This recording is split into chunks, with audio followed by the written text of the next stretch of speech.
Hey, everybody. How's that for an introduction? I threw my hands up already this early in the show. I'm Brent. That's Bryce. Thanks for watching Twins on Tech this early. Don't leave. Watch the whole show. Sorry to boss you around. It was a bit if you do bossy. leave, well, then have a nice rest of your day. What's that? I said it was a bit bossy. But that's okay. It was. I apologize. It's the end of the day on a Friday. I should be in a better mood. I'm a little tired. Sometimes when I get tired, I'm grumpy. But what are you going to do? Maybe I'll have a rant and it'll go viral. Who knows? Probably not.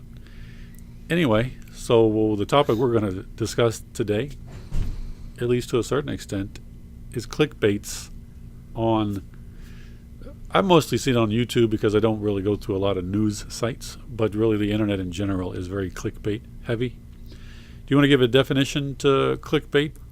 I think a lot of people know what that is, but not everybody. Well, I'll give you my definition. What I assume it is across the world. I can't even say the world. Here in America. Basically, when you have a sensationalized heading or headline, news article, title of a video, anything like that, that is outrageous. But the reason it possibly even purposely misleading to get you in to watch the video. Clearly, that's not a tactic that we use. Because Never, ever. yeah. But it's something you see. YouTube has probably been the most recent victim of clickbait I've got a visitor. titles. I heard a squeak or squeal. Yeah. Gotta oil those You need hinges. to leave the room, please. This is going. We're not editing this out. So he needs to leave. Thank you. So clickbait titles. Father aggressively verbally abuses child because of hobby.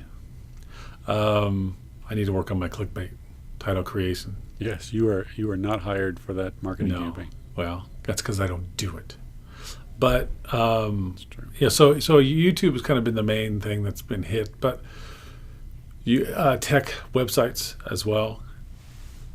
And that part is a bit, maybe there's some gray area there because is it clickbait because it's clickbait? Is it that way because people are trying to draw you in, maybe using fear or conspiracy or whatever to draw you in and get you to read an article? Or is it ignorance? I think maybe it's a little bit of both because, especially in the IT world, something might happen and those that understand electronics or understand software or the internet or how things work in that regard, maybe certain things aren't that big of a deal. But ones who don't know about it, aren't familiar with the back end, aren't familiar with how things work and communicate, one little bit of information can sound extremely scary.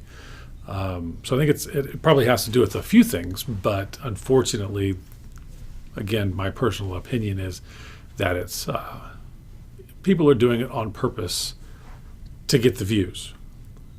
Writers on these blogs, on a lot of the websites, they get paid not per article that they write or per word, it's per view, right? So if you're trying to pull in those views, you're not going to say Apple has new product and there's some questions. You're going to say Apple's new product failed miserably. Here's 10 reasons why. Or Apple's new product may explode in your pocket. Whatever these silly things are. And they're doing it to draw people in, and then you read through the article and you're like, "What? You didn't even mention anything about explosions." You know what I mean? What's going on? It's frustrating. Not that I want to read about explosions, but it's just one of the examples that's out there. That's just it's just frustrating because sometimes it is why I click. If you're going to tell me that something's potentially catastrophic, then tell me why. Don't tell me that or draw me in because something's going to be, this will save your life. What's those? I think here's where it started.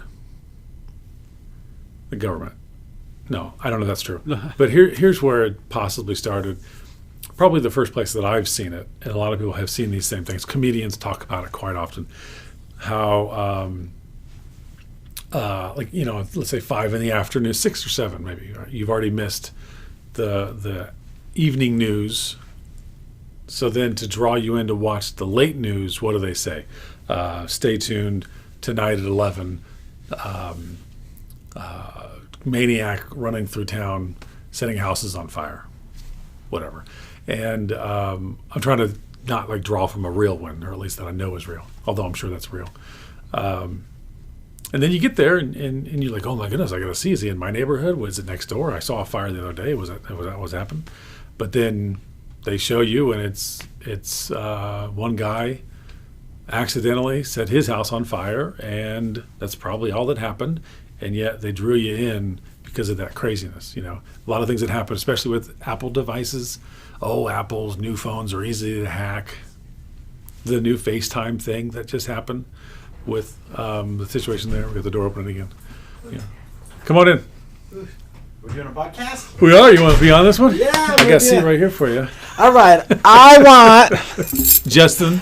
It's your twin brother. No, that's me, actually. Oh. Yeah. No, actually, that's my twin. I hate when That's you do that. Me in the corner, and then that's you. Gotcha. And then Gotcha. that's him. What are we podcasting about today? Today we're talking about clickbait, Justin. Oh, I'm sick of it. Okay. And I was about to talk about the FaceTime bug. Because that's a legit bug. Are you going to demonstrate it live on? It's no, they shut down the servers. You can't even demonstrate it anymore. Oh man. Maybe that's one thing we can do, though. We can pull in a video clip of someone else doing it. There is one. All right. Good luck. Thank you, sir.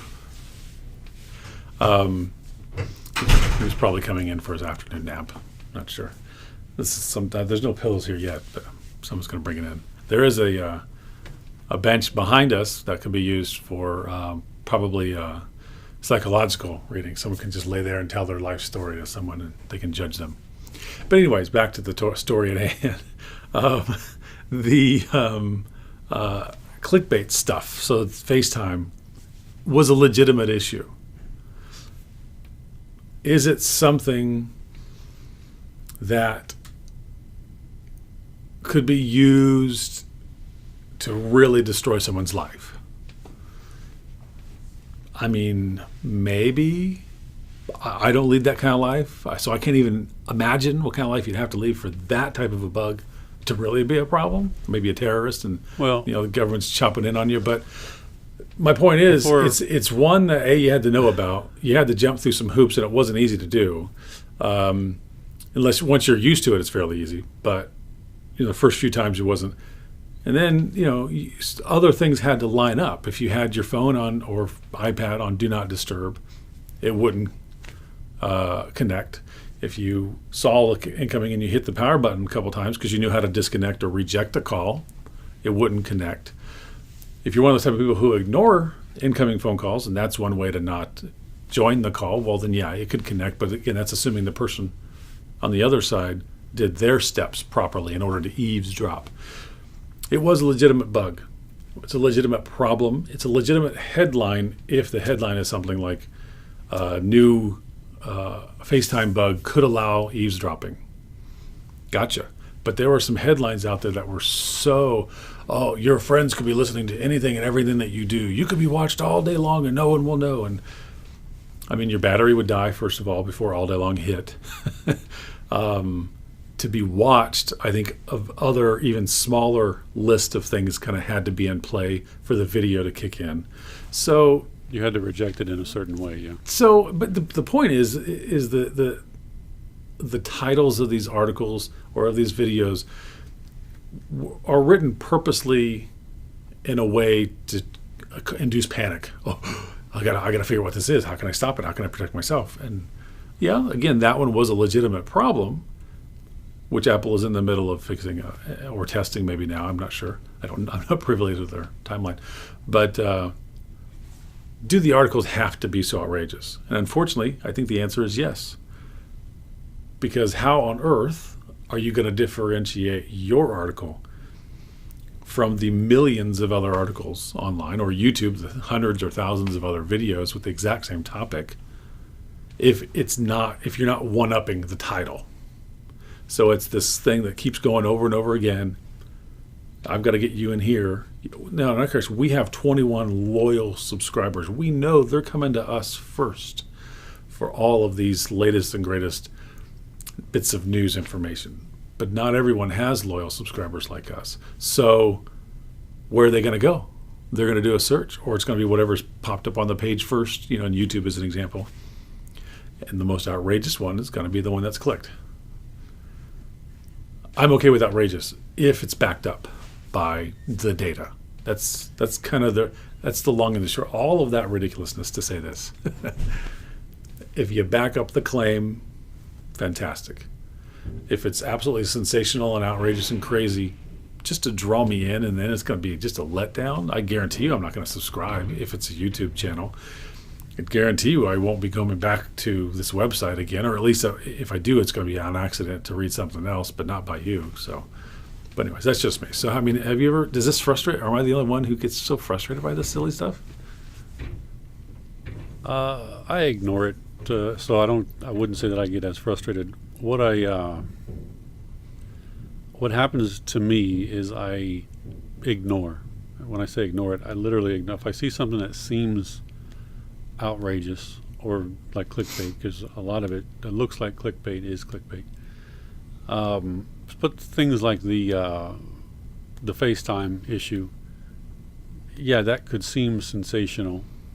But, I think I do view that particular thing as a little more egregious on Apple's part, just missing that flaw, that bug. That's worse than, from my vantage point, worse than what you say. Because a lawyer, someone was able to listen into a lawyer in their office talking to a client for a little while. Hence, I believe, if I've read it correctly,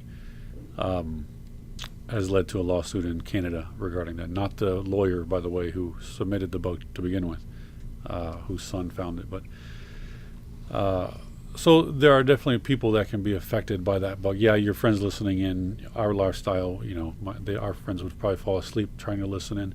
But there are situations where that, some people even mentioned the president, because he carries an iPhone or two iPhones. Hopefully Secret Service and so forth has FaceTime shut down, but who knows I don't know. But so that was a concern for some people. Whether it's a legitimate concern, I don't know. But either way, what we're talking about, not specifically the FaceTime thing, but headlines in general. But so how it affects me is I just ignore that reporter. So like you mentioned, most people, most writers need to do that to get views, and that's unfortunately true. But I was about to say I blame Facebook. I don't blame Facebook for it, but that's a huge reason for it. Is there's so much garbage going around on Facebook and other places, of course, as well. But Facebook is a huge source of everybody's news that uses Facebook,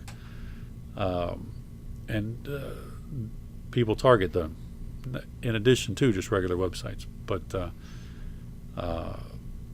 yeah, I don't know that I have too much on it aside to say that I just ignore it, because it's pretty obvious what it is, but in it, as well as, there we go, that's the wording I wanted, the YouTube videos, because that's kind of where it can potentially be worth watching, because they might toss something in there. But the end result generally is kind of what you say.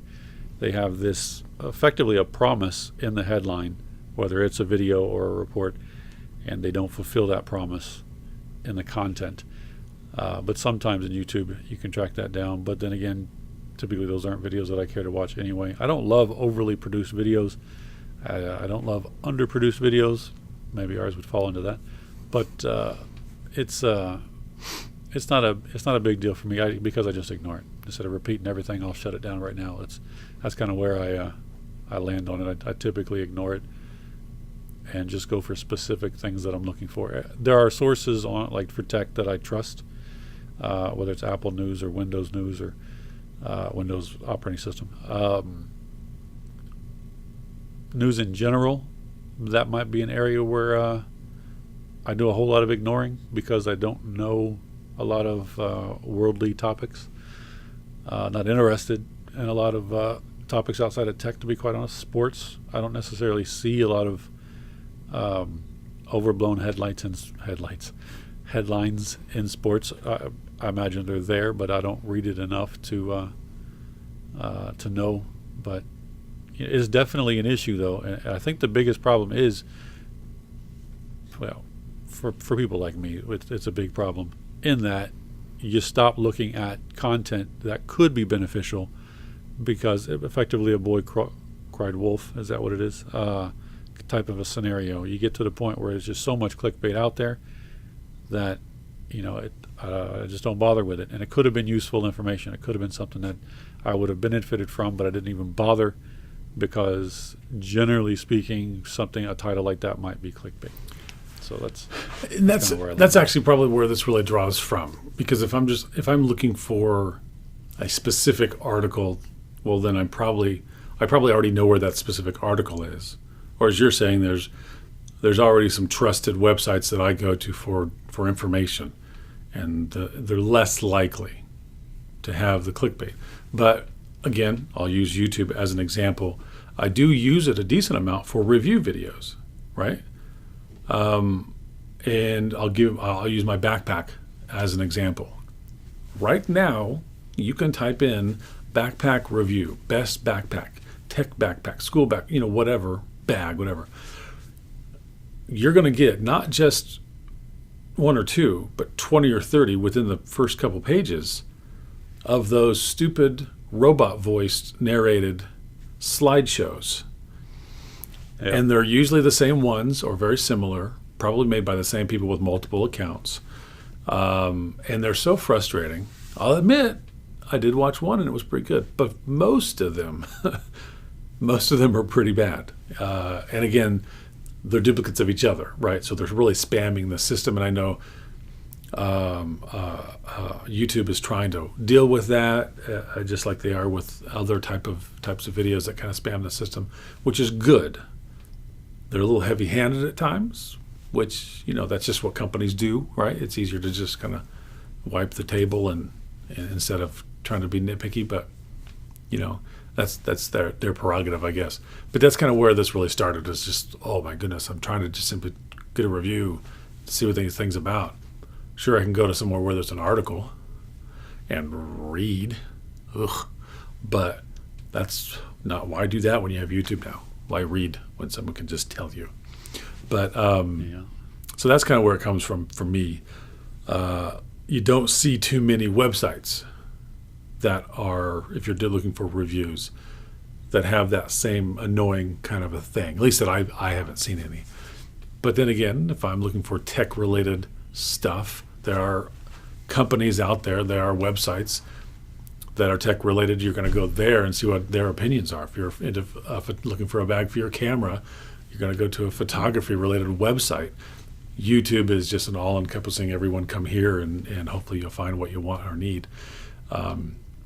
And unfortunately, what ends up happening is eventually, sometimes quickly, sometimes slowly, the rubbish starts to roll in, and it's been happening for a long time in other ways, but specifically about this type of a topic, it's the past couple of years have been horrific, and it's gotten worse and worse and worse. So my end result is I ignore it as well, because what else am I going to do besides banter to you now? Sometimes, here at work, we talk about it because we're a bunch of nerds, but we can't just we can probably create a petition. What's that going to do? But it's just a frustration. Something for a company to ignore. Yeah, it's definitely frustrating. I agree. So it's not something that we're going to do. What's that? I was looking for just similar to you. I'm not looking for a backpack, but dash cam cameras. The one that I have was given to me, and I'm looking for one that when you turn the car on, it'll come on once it receives power, and then just start recording immediately. I know they're out there. I think they're out there. The one that I have doesn't do that. So that's what I'm looking for. So I kind of typed in dash cam. There's a couple of terms you just want to avoid on YouTube. There's probably more than a couple. Dash cam apparently is one of them, because it's just a bunch of videos of people nearly missing getting hit, or people getting hit. Not just their bodies, cars, accidents. So even if you type in dash cam review, a lot of that stuff creeps in there. but I only found a few, just a few. There's one guy who does a lot of them. If I remember to do it and remember, I don't have him favorited or anything like that, I can track down his account, then we might link it. But otherwise, it's hard to find. I said if I can remember, that's my way out. Yeah. Oh, I forgot. But the vast majority of the videos, even though they didn't look like, a lot of them on YouTube, you can kind of tell, oh, that name looks a little global news. Okay, that's garbage. I'm moving on to the account name. But same thing, just like, or if they did have video, it was obviously stock video that they got from somewhere. And then either an individual trying to sound like some amazing announcer or producer, or the computer speaking, which is useless, not giving actual information, just kind of saying millions of people have accidents every day, and they just kind of give this little, like they're trying to sell you a product, but really all they're trying to do is get you to watch the video because that's how they're trying to make the money. But anyway, so that's a YouTube side of the garbage. That is frustrating for me, but it leads me to just kind of skip over, just like I do on the websites where you have to read. I just skip them. And with YouTube, you can't tell because there are a lot of videos for people that do stuff like what we're doing that do have a look.